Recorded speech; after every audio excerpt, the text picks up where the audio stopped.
kabarnya hari ini? Semoga semuanya sehat dan bahagia ya. Di video kali ini kita akan belajar hal baru yang pastinya bermanfaat banget. Yuk siapkan catatan kalian dan tonton sampai selesai. Hari ini kita bakal belajar bareng tentang teori sastra, dijamin gampang dipahami. Jadi, pembahasan pertama kita yaitu pengertian teori sastra. Apakah ada yang tahu apa itu teori sastra? Jadi teman-teman, teori sastra adalah ilmu yang membahas cara memahami, menafsirkan, dan menilai karya sastra. Teori ini memberikan kerangka berpikir ilmiah untuk menganalisis karya sastra seperti puisi, cerpen, novel, drama, dan lain-lain. Intinya, teori sastra membantu kita tidak hanya membaca cerita, tapi juga memahami makna, nilai, dan struktur yang ada di dalamnya. Teori sejarah sastra. Yang pertama, memahami makna karya sastra. Tujuan pertama, teori sastra adalah membantu kita memahami makna yang terkandung dalam karya sastra. Yang kedua, yaitu menjadi dasar untuk menganalisis karya sastra. Teori sastra juga berfungsi sebagai alat atau landasan dalam melakukan analisis karya sastra. Dengan teori sastra, kita memiliki pedoman yang jelas untuk mengkaji karya secara sistematis, bukan hanya berdasarkan perasaan atau pendapat pribadi. Yang ketiga, yaitu menjelaskan hubungan antara karya, pengarang, dan masyarakat. Teori sastra juga bertujuan untuk menjelaskan keterkaitan antara karya sastra, pengarang, dan masyarakat. Karya sastra tidak lahir dalam ruang kosong. Ia dipengaruhi oleh kehidupan, pengarang, dan kondisi sosial budaya masyarakat. Dan yang terakhir yaitu menumbuhkan apresiasi terhadap sastra. Tujuan terakhir adalah menumbuhkan apresiasi atau penghargaan terhadap karya sastra. Melalui pemahaman teori dan analisis, kita dapat lebih menikmati keindahan bahasa, kedalaman makna, serta nilai-nilai moral dan budaya yang terkandung di dalam karya.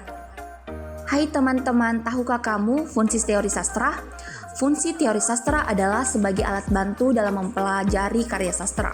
Yang pertama yaitu sebagai pedoman analisis, membantu kita memahami unsur-unsur sastra seperti tema, tokoh, dan alur. Yang kedua yaitu sebagai dasar kritik sastra, digunakan untuk menilai kelebihan dan kekurangan karya sastra secara objektif. Dan yang terakhir sebagai pengarah peneliti sastra, menjadi acuan dalam membuat kajian atau penelitian sastra. Jadi teman-teman, kita sudah masuk ke materi macam-macam teori atau pendekatan sastra. Ada beberapa teori atau pendekatan yang digunakan untuk memahami karya sastra, yaitu teori mimesis.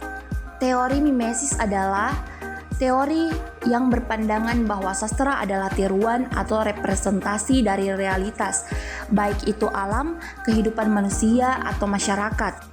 Tokoh utama teori mimesis yaitu Plato dan Aristoteles.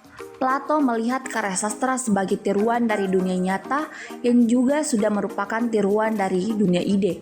Jadi, sastra adalah tiruan dari tiruan mimesis dua kali. Yang kedua yaitu teori ekspresif atau teori diri pengarang. Teori ini memandang karya sastra sebagai ekspresi atau curahan perasaan, pikiran, dan pengalaman batin pengarang. Sastra dilihat sebagai cerminan jiwa sang pengarang. Penekanan diberikan pada emosi, intuisi, dan imajinasi. Yang penting adalah keaslian dan kejujuran ekspresi pengarang. Yang ketiga yaitu teori objektif atau otonomi teks. Teori ini menilai karya sastra sebagai objek otonom yang harus dianalisis tanpa mengkaitkan dengan pengarang, pembaca, atau realitas luar. Fokus pada struktur internal teks seperti tema, simbol, metafora, ironi, dan bentuk. Tidak peduli siapa pengarangnya atau latar belakang historisnya. Dikenal juga dengan istilah close reading atau pembacaan dekat. Menganalisis novel hanya dari segi gaya, bahasa, struktur naratif, dan simbolisme dalam teks.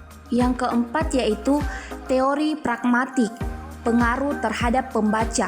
Teori ini berfokus pada pengaruh atau efek karya sastra terhadap pembaca. Sastra dianggap berhasil bila mampu mengunggah, menghibur, mengajar, atau mempengaruhi sikap pembacanya. Sastra harus memiliki fungsi mengajar dan menghibur. Fokus pada resepsi pembaca, bisa berkembang menjadi teori resepsi sastra, dan menganalisis bagaimana novel dapat membentuk opini pembaca terhadap isu sosial seperti ketidakadilan atau lingkungan. Itu saja untuk video kali ini. Terima kasih sudah menonton. Sampai jumpa di video berikutnya. Semoga menambah wawasan kamu hari ini. Jangan lupa belajar, jangan lupa istirahat. Sampai ketemu di materi berikutnya.